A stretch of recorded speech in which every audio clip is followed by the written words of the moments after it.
ঠান্ডাটা বেশ ঝাঁকিয়ে পড়েছে আর বিভিন্ন ভেজিটেবলও আমরা বাজারে দেখতে পাচ্ছি। তো কেননা এই সমস্ত নিয়ে একটা নতুন ডিশ করা যাক, চলো। তো আজকের আমি তোমাদের সাথে যেটা শেয়ার করব সেটা মহারাষ্ট্রিয়ান স্ট্রিট ফুড, যেটা কিনা পাও ভাজি। চলো পাও ভাজিটা কিভাবে বানাই সেটা তোমাদের সাথে শেয়ার করব। তো চলো দেখে নাও। আর চটজলদি কিভাবে বাড়িতে এই স্ট্রিট ফুড বানাবো সেটাও তোমরা দেখে ফেলবে, কিভাবে হাতের কাছের উপকরণ দিয়ে বানাবো। তো চলো দেখে নাও। প্রথমে টমেটোর খোলা ছাড়িয়ে নিয়ে কেটে নেবো, আর তারপরে বিটরুটটাও কেটে নেবো।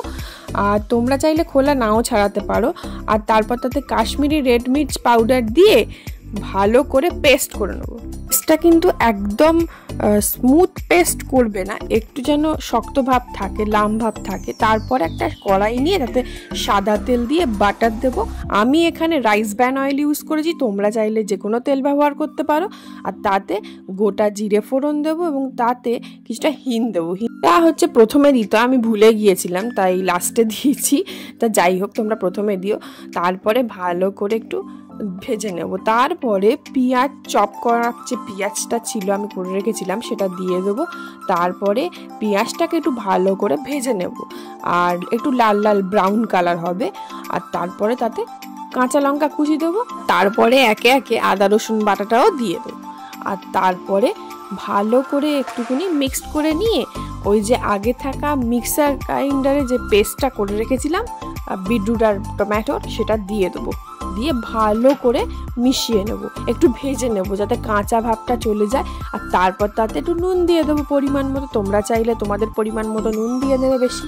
আর তারপরে কভার আপ করে কিছুক্ষণের জন্য রেখে দেবো। তারপর ঢাকাটা খুলে আরও বেশ কিছুক্ষণ নাড়িয়ে চাড়িয়ে একটু হলুদ গুঁড়ো দিয়ে নেবো। আর তারপরে পাও ভাজি মশলা, যেটা রেডিমেড পাও ভাজি মশলা, তোমরা যে কোনো ব্র্যান্ডের পাও ভাজি মশলা ইউজ করতে পারো। এখানে এভারেস্টের পাও ভাজি মশলাটা ইউজ করি, ওটা খুব ভালো। তারপরে একে একে সবজিগুলো দিয়ে নেবো। এটা কিন্তু হেলদি খাবারও বটে, তো অনেক সবজি পড়বে। তো প্রথমে আমি গাজর কুচি দিয়ে নেবো, আর তারপরে দিয়ে নেবো ক্যাপসিকাম কুচি, আর তারপরে দিয়ে দেবো ফুলকপি কুচি। এই ফুলকপিটা আগে থেকে একটুখানি সিদ্ধ করে নিয়েছিলাম যাতে গ্যাসটা না হয়, তোমরা চাইলে কাঁচাও দিতে পারো। তারপরে টুকরো করা আলুগুলো দিয়ে দেবো আর ভালো করে একটু মিশিয়ে নেবো। আর তারপরে বিনস দিয়ে দেবো।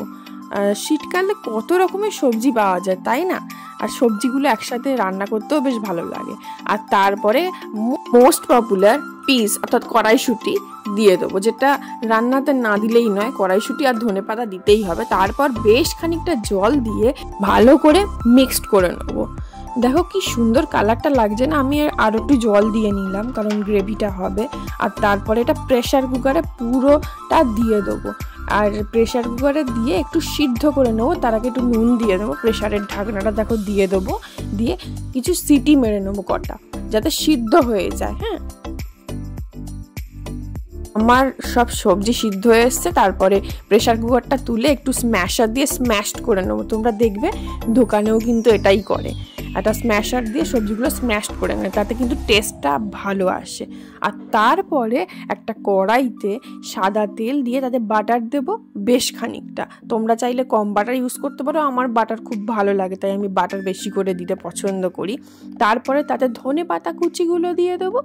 আর তারপরে এটাকে ভালো করে একটুখানি ভেজে নেবো, ভালো করে মানে অল্প স্বল্প করে ভেজে নেবো। আর তাতে ওই তৈরি করা যে ভাজিটা ছিল প্রেশার কুকারে, সেই ভাজি একটুখানি দিয়ে দেবো। এটা হলো একটা সিক্রেট জিনিস, এটাকে বলে তারকা। এই তারকাটাই কিন্তু টেস্টটা নিয়ে আসে। আমার তরকাটা রেডি হয়ে গেছে। এই তরকাটা প্রেশার কুকারে তৈরি করে রাখা যে ভাজিটা ছিল তাতে মিক্সড করে দেবো। এতে কিন্তু পাও ভাজির টেস্টটা আরও দ্বিগুণ বাড়িয়ে দেয়। আর তারপরে একটা লেবু নিয়ে এর রস দিয়ে দেবো চারদিকে। লেবুর রসটা দিলে একটু টকটক হবে, আর পাও ভাজি একটু টকটক ঝাল ঝাল হয়, তোমরা চাইলে টক নাও দিতে পারো। এইবারে পাওগুলো রেডি করবো। তো একটা ফ্রাই প্যানে বেশ খানিকটা বাটার নিয়ে নেবো, আর তাতে ধনেপাতা কুচি দিয়ে দেবো, আর একটুখানি ভেজে নেব ভালো করে। ধনে পাতাটা অপশনাল, তোমরা না দিতে পারো। ধনে পাতা দিলে কিন্তু টেস্টটা খুব সুন্দর আসে, তো আমি ধনে পাতার ফ্লেভার পছন্দ করি। তারপরে তৈরি করা ভাজি কিছুটা এতে দিয়ে দেবো। দেখো ফুটন্ত যে ভাজিটা ছিল সেটা আমি দিয়ে দিলাম এতে, আর নাড়িয়ে চাড়িয়ে নিয়ে তারপরে পাওগুলো দিয়ে দেবো। এই টাইপের পাও ব্রেড তোমরা যে কোনো বেকারিতে পেতে পারো, যে কোনো দোকানে। আমি এটা বেকারি থেকে নিয়ে এসেছিলাম যেখানে তৈরি হয়, তোমরা যে কোনো দোকানে পেয়ে যেতে পারো। এটা খুব ফ্রেশ ছিল, আমি সকাল সকাল বেকারি থেকে নিয়ে এলে এগুলো ফ্রেশ পাওয়া যায়।